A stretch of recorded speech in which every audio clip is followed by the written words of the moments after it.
Grande alegria de vivermos esse dia 2 de outubro, nesse domingo importante para o nosso país, aqui no Brasil, com o dia das eleições, e justamente porque é domingo, se omite a memória dos santos anjos da guarda, depois de termos celebrado os arcanjos, a festa de Santa Teresinha, seria normalmente, se não fosse domingo, o dia dos santos anjos da guarda. Mas pensamos a proteção dos nossos santos anjos da guarda nesse dia tão importante para o nosso país e para que Deus possa nos conduzir também através de tudo que vamos viver nos próximos anos.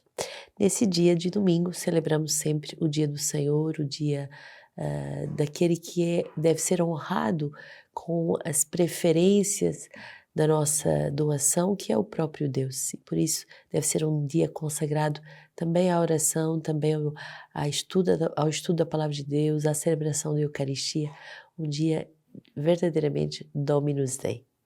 317 do nosso livro de vida vai nos falar que o formador geral é o guardião do ensino e da formação comunitária.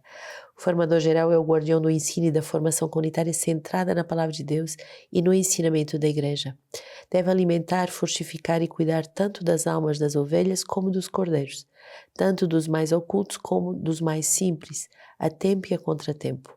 Não busca a sua própria autoridade, mas busca a autoridade da Palavra de Deus, trazendo a direção, a educação, o crescimento do corpo comunitário e de cada um dos seus membros.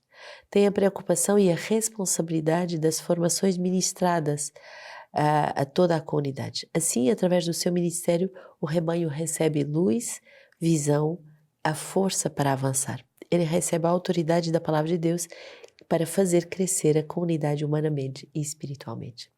Tão bonito o poder da formação, dar luz, visão, força para avançar.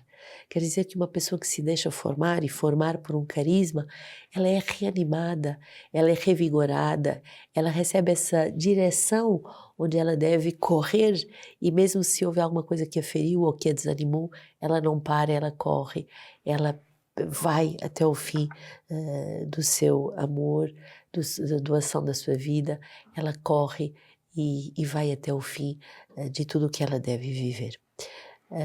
O formador não é uma pessoa com autoridade própria, não é da sua autoridade que ele vai dar, mas ele vai transmitir essa autoridade que vem da palavra, essa autoridade que vem do carisma, e autoridade quer dizer fazer crescer.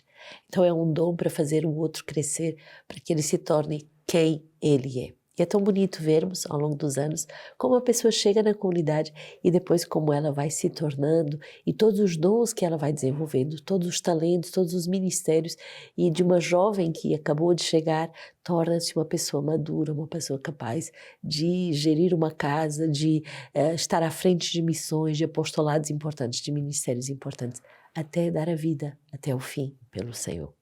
Bonito ver o papel da formação que nos faz passar de uma infância espiritual e nos primeiros estádios para a fase adulta, em que a pessoa aceita sofrer pela igreja, aceita sofrer pelo evangelho, aceita sofrer pelas dores da evangelização e não desiste, não recua, não anda para trás.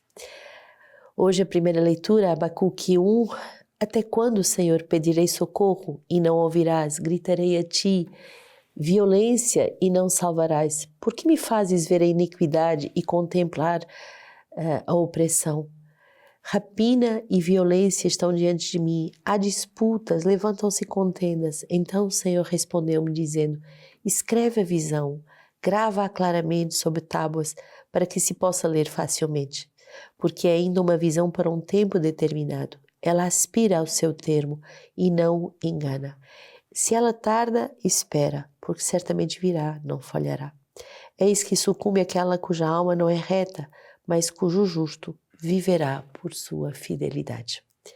Forte essa palavra que faz com que a pessoa que pode viver um momento de angústia, dizer o Senhor não me escuta, o Senhor não me ouve, é ensinada por Deus a reler aquilo que escreveu da visão do Senhor. Na comunidade brincam comigo porque eu sempre digo anota, anota, anota, justamente porque aquilo que você escreve da tua oração, através da Lexio Divina, através do ensino, através de um diário espiritual, através de um retiro, através do acompanhamento espiritual, aquilo que você ensina, escreve, que o Senhor te ensinou, vai ser luz para os momentos de noite. Escreve, anota, escreve a visão, porque muitas vezes o Senhor dá a graça antes da provação. O Senhor já tinha nos ensinado aquilo que nós precisaríamos de aprender antes de vivermos a noite escura, antes de vivermos um tempo de provação. Por isso que ele diz, a visão é para um tempo predeterminado, quer dizer que não é para agora. Às vezes eu te ensino algo, mas não é para hoje. Eu já te ensino para te prevenir, para te dar forças para viver uma provação. Então, sejamos capazes de ser esses homens que escrevem a visão e também que leem facilmente essa visão nos momentos que precisam. Em vez de nos desesperarmos nos momentos de dor, possamos ser capazes de ir buscar na palavra aquilo que precisamos, isto é, ir buscar na palavra aquilo que precisamos escutar, ouvir, ler, como ensinamento da parte do Senhor, para sermos sábios, para sermos capazes de viver pela fidelidade. E é tão bonita essa frase, justamente, o justo vive pela sua fidelidade. Quem é o justo é aquele que se deixa ensinar, aquele que se deixa ajustar. Quem é o fiel? Aquele que diz sim à vontade de Deus, minuto após minuto. E depois, no fim da nossa vida, olharemos para trás e dizemos, meu Deus, conseguimos traçar a rota que o Senhor nos deu, apesar da nossa fragilidade, apesar dos nossos pecados, mas continuamos sempre a buscar a rota, aquilo que o Senhor queria, como vontade. Salmo 94, vinde, exultemos no Senhor, aclamemos o rochedo que nos salva. Entremos com louvores em sua presença, vamos aclamá-lo com músicas. Entrai, prostrai-vos e inclinai-vos de joelhos à frente do Senhor que nos fez. Sim, Ele é o nosso Deus e nós o povo do seu pasto, o rebanho da sua mão. Oxalá ouvisses a sua voz. Não endureceis vossos corações como em Meriba, como no dia de Massa no deserto, quando os vossos pais me provocaram e tentaram, mesmo vendo as minhas obras. Bonito percebermos que somos chamados a não endurecer os nossos corações, a não nos fecharmos, a não nos obstinarmos, mas ao contrário, a vir ao rochedo que nos salva. Essa expressão é tão bonita. O rochedo é a rocha, é o Cristo, que mostra solidez, que mostra capacidade de nos salvar, de nos dar estabilidade, mesmo nos tempos de grandes furacões, de grandes angústias, de grandes turbulências.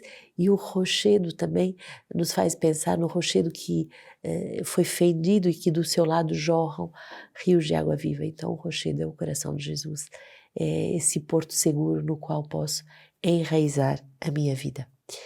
2 Timóteo, por este motivo te exorto a reavivar o dom de Deus que há em ti pela imposição das minhas mãos, pois Deus não nos deu um espírito de medo, mas um espírito de força, de amor e de sobriedade. Não te envergonhes, pois, de dar testemunho de nosso Senhor, nem de mim, seu prisioneiro. Pelo contrário, participa do meu sofrimento pelo Evangelho, confiando no poder de Deus. Toma por modelo as sãs palavras que de mim ouvistes, com fé e com amor, que está em Cristo Jesus. Guarda o bom depósito por meio do Espírito Santo que habita em nós. É uma palavra de paternidade espiritual de São Paulo ao seu filho espiritual Timóteo e que diz, volta a reavivar o dom de Deus. Quer dizer que muitas vezes nós já recebemos o dom de Deus, mas é como se ele estivesse adormecido, encaixotado, engavetado, e nós não usamos o dom de Deus, nós não vivemos a partir do dom de Deus.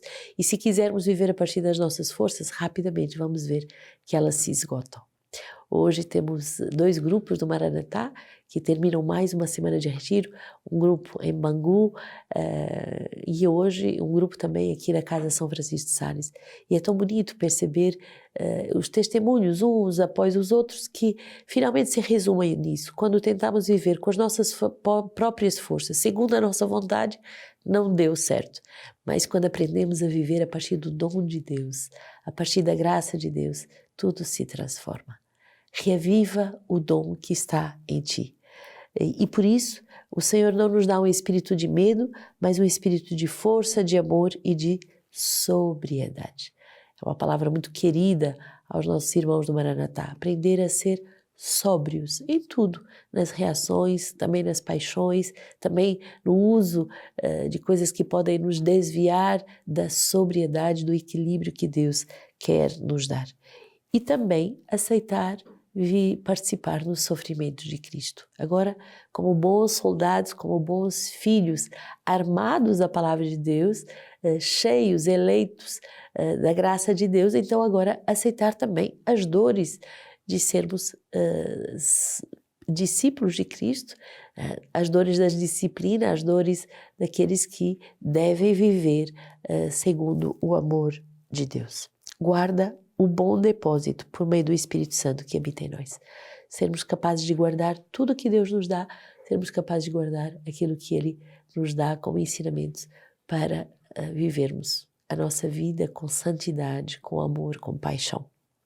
O Evangelho de hoje, nesse domingo, Lucas 17, os apóstolos disseram ao Senhor, aumenta-nos a fé. E o Senhor respondeu, se tivesses fé como um grão de mostarda, dirias a esta moeira, arranca-te e replanta-te no mar. E ela vos obedeceria. Quem de vós, tendo um servo que trabalha a terra ou guarda os animais, lhe dirá, quando volta de tempo, tão logo chegues, vem para a mesa. Ao contrário, não lhe dirá, prepara-me o jantar, singe-te e serve-me, até que eu tenha comido e bebido, e depois comerás e beberás por tua vez. Acaso se sentirá obrigado para com este servo por ter feito o que lhe fora mandado? Assim também vós, quando tiverdes cumprido todas as ordens, dizeis, somos servos inúteis, fizemos apenas o que devíamos fazer. Bonito essa palavra sobre o servo e aquele que se põe a serviço. Os discípulos no início não queriam falar de serviço, queriam pedir ao Senhor que lhes aumentasse a fé. E o Senhor vai lhes dizer que a fé é algo tão pequenininho como um grão de mostarda e que pode se tornar muito grande se ela passar a atos. A fé não é uma coisa que você engaveta e que você só apenas crê intelectualmente. A fé se torna atos, a fé se torna serviço, a fé se torna justamente capacidade de acreditar, mas também de cooperar. Aquele que tem fé serve, aquele que tem fé corre, aquele que tem fé trabalha, aquele que tem fé constrói e aquele que tem fé tem capacidade de dizer, olha, essa grande montanha de coisas por organizar, arranca-te daqui e vai ser colocada ali. É isso que temos feito como experiência cada vez na comunidade, nos serviços, nos grandes desafios apostólicos, nos desafios também financeiros de uma grande obra de evangelização. Não é fácil contar todos os dias com a providência e ter que todos os dias se pôr de joelhos e pedir que essa montanha de necessidades que a casa, que a evangelização, que as missões têm, possam ser pela fé vencidas. Rezemos por isso nesse dia e peçamos homens e mulheres maduros, cheios de fé, mas de uma fé operante, de uma fé ativa. E hoje, da regra pastoral de São Gregório Magno, o Papa, ele diz assim, seja o pastor discreto no silêncio, útil na fala, para não falar o que deve calar, nem calar o que deve dizer.